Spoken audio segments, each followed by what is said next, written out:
नमस्कार दोस्तों, एम्प्लॉय खबर चैनल के एक और नए वीडियो में आप सभी दोस्तों का फिर से एक बार स्वागत है। दोस्तों, वृद्ध ईपीएस 95 पेंशन धारकों की 4 सूत्रीय मांगों को सरकार तक पहुंचाने के लिए एनएससी राष्ट्रीय संघर्ष समिति लगातार प्रयास कर रही है, लेकिन अभी तक ईपीएस 95 पेंशन धारकों को न्याय नहीं मिला है। आपको अवगत हो कि ईपीएस 95 पेंशनर्स दिन प्रतिदिन संसार को विदा कहते जा रहे हैं। ऐसे में एनएससी राष्ट्रीय संघर्ष समिति ने ईपीएस 95 पेंशन धारकों की मांगों को मंजूर करवाने व पेंशन धारकों को न्याय दिलाने के उद्देश्य से ईपीएस 95 पेंशनर्स बचाओ अभियान की शुरुआत यहां पर की है। एनएससी राष्ट्रीय संघर्ष समिति की ओर से सभी सम्मानीय प्रांतीय अध्यक्ष व मुख्य समन्वयक को ईपीएस 95 पेंशन बचाओ अभियान को सफल बनाने के लिए सहयोग की अपील की है और बताया है कि इस महाअभियान के प्रथम चरण में दिनांक 7 जून 2021 से 10 जून 2021 तक प्रांतीय अध्यक्ष द्वारा माननीय प्रधानमंत्री, माननीय वित्त मंत्री, माननीय श्रम मंत्री, सभी सीबीटी के सदस्य व अपने अपने प्रांत के सांसद सदस्यों को पत्र लिखकर ईमेल के माध्यम से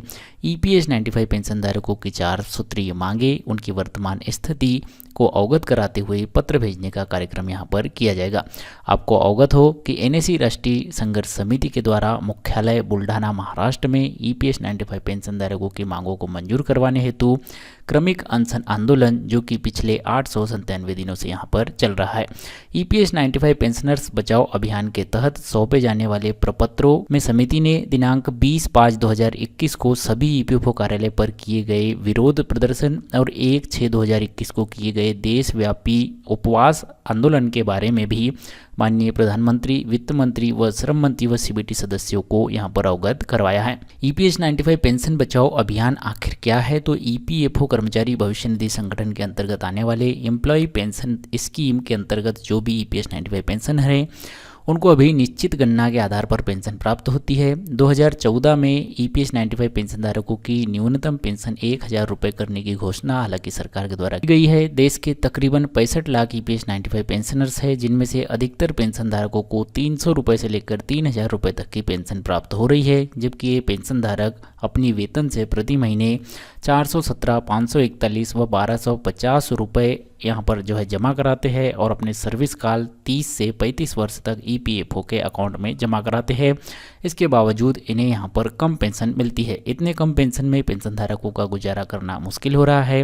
इसीलिए पेंशन धारकों की मांगों को मंजूर करवाने और उन्हें न्यूनतम पेंशन 7500, महंगाई भत्ता, मेडिकल सुविधा दिए जाने को लेकर पेंशन धारकों की पेंशन वृद्धि की मांगों के लिए पिछले 8 से 10 वर्षों से इनकी मांगें यहां पर चल रही है। अभी तक पेंशन धारकों की मांगें मंजूर नहीं हुई है।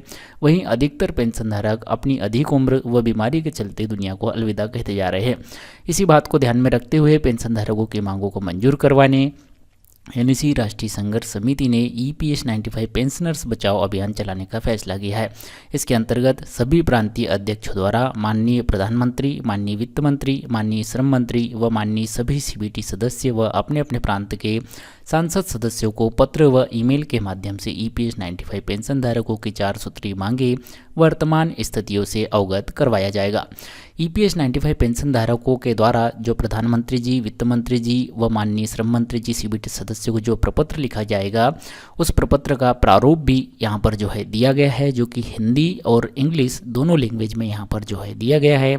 और इस पोस्ट का लिंक मैंने आपको इस वीडियो के डिस्क्रिप्शन में दे दिया है, जहां से आप इस प्रपत्र का प्रारूप देख सकते हैं।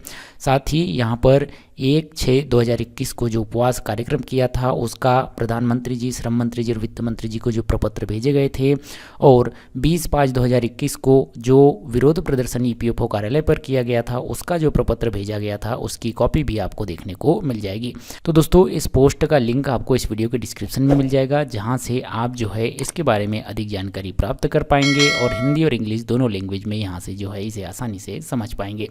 तो ईपीएस 95 पेंशन धारकों की 4 सूत्रीय मांगों को लेकर एनएससी राष्ट्रीय संघर्ष समिति की तरफ से उठाया गया ये कदम आपको कैसा लगता है? आपके जो भी सवाल और सुझाव हो कमेंट्स करके बता सकते हैं। आप ईपीएस 95 पेंशन धारक किस राज्य से है हमें कमेंट्स करके ये भी बताइएगा। मिलते हैं आपसे नेक्स्ट वीडियो में किसी जानकारी के साथ, तब तक के लिए बने रहिएगा एम्प्लॉय खबर चैनल के साथ। जय हिंद, वंदे मातरम।